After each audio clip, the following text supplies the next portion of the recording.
मैं Swati Rajput MSc classes में आपका हार्दिक स्वागत करती हूँ। फिर एक बार हिंदी को लेकर हम पढ़ेंगे रीतिकाल।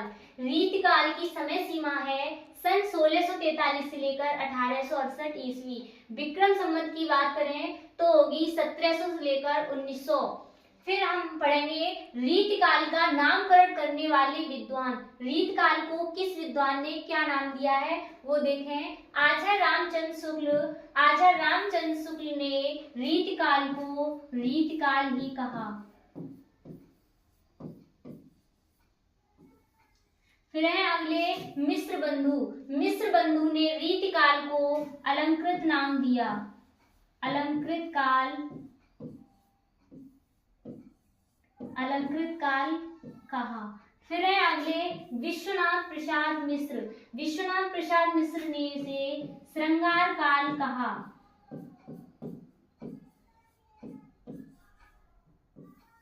फिर है अगले हमारे रमाशंकर शुक्ल रसाल और डॉक्टर राम कुमार वर्मा, इन दोनों लेखकों ने इसे कला काल कहा।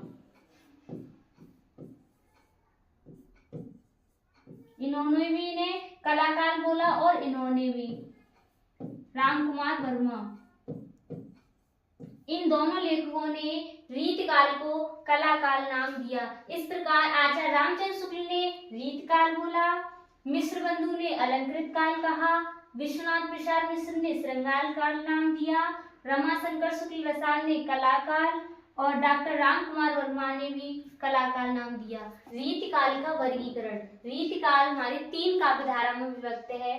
पहली रीत सिद्ध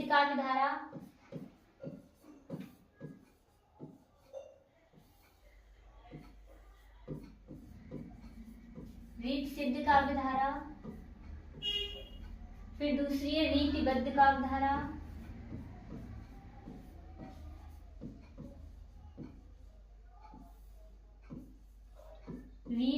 काव्यधारा, फिर तीसरी है हमारी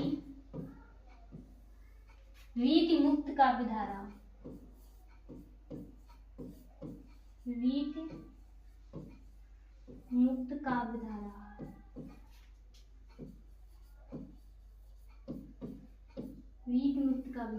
रीतिकाल 3 काव्यधारा में विभक्त है। रीति सिद्ध काव्यधारा, रीतिबद्ध काव्यधारा और रीति मुक्त काव्यधारा। इस काव्यधारा को हम स्वच्छंद काव्यधारा भी कहते हैं।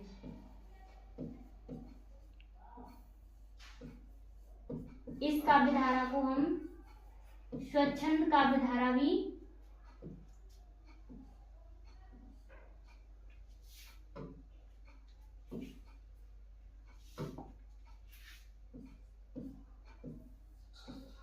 कहते हैं।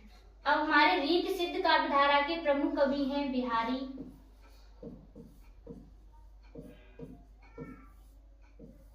इसके प्रमुख कवि हैं, और अन्य कवि हैं हमारे पद्माकर,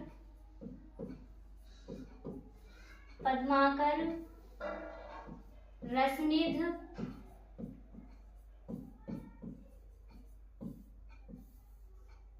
वृंद,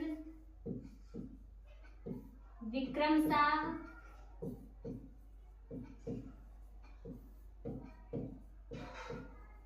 ये हमारे रीति सिद्ध काव्यधारा के प्रमुख कवि हैं। फिर हमारी रीतिबद्ध काव्यधारा के हमारे केशवदास,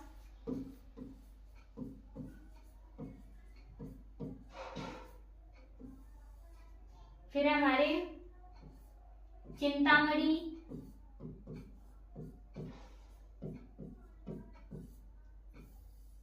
मतीराम, सेनापति,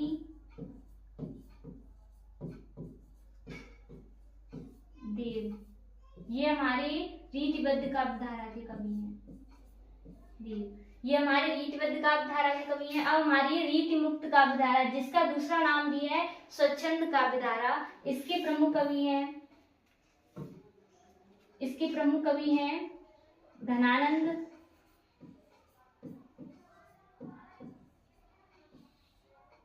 बोधा,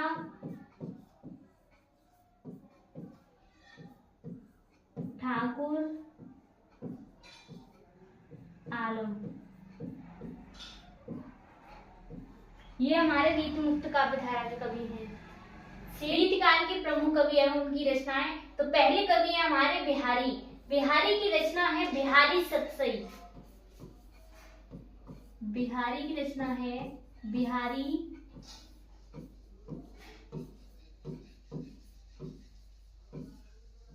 सतसई। फिर हमारे अगले कवि हैं भूषण। इनकी रचना है शिवराज भूषण।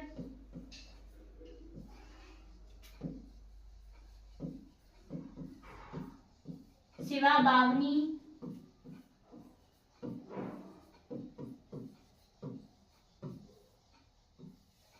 छत्रसाल दशक।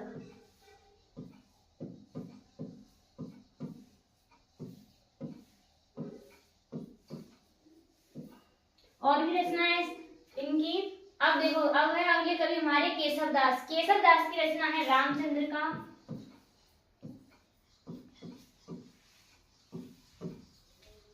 रामचंद्र का कवि प्रिया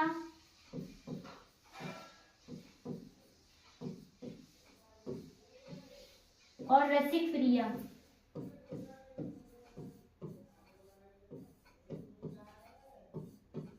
ये हमारी केशवदास की रचनाएं हैं। फिर है हमारे अगले कवि चिंतामणि। चिंतामणि की रचना है कलकुल कल्पतरु।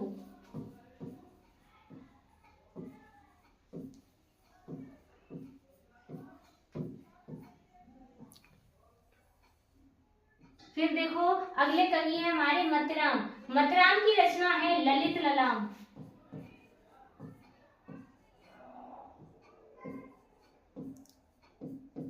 ये इनकी बहुत प्रसिद्ध रचना है ललित ललाम।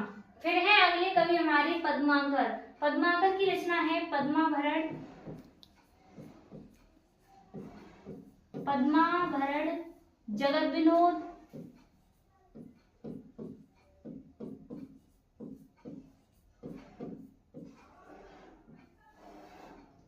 फिर अगले हैं हमारे घनानंद। घनानंद की रचना है सुजान सागर। सुजान सागर। इन कवि को, घनानंद को हम प्रेम के पीर के कवि भी कहते हैं। फिर है अगले हमारे कवि सेनापति। सेनापति की रचना है कवित्र रत्नाकर।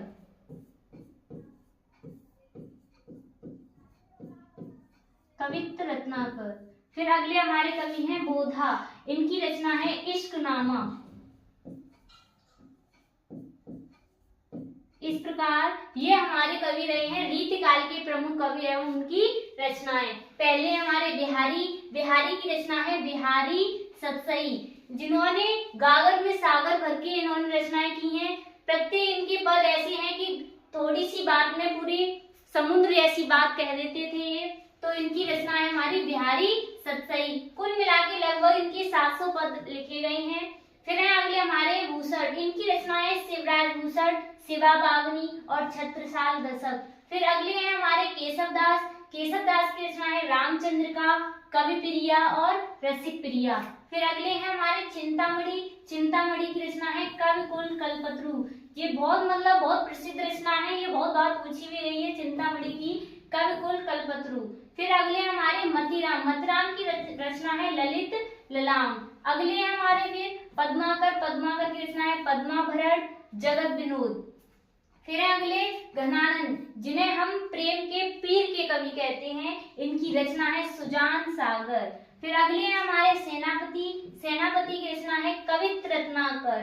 फिर अगले हमारे बोधा। इनकी रचना है इश्कनामा। शेष आज के लिए इतना ही। धन्यवाद।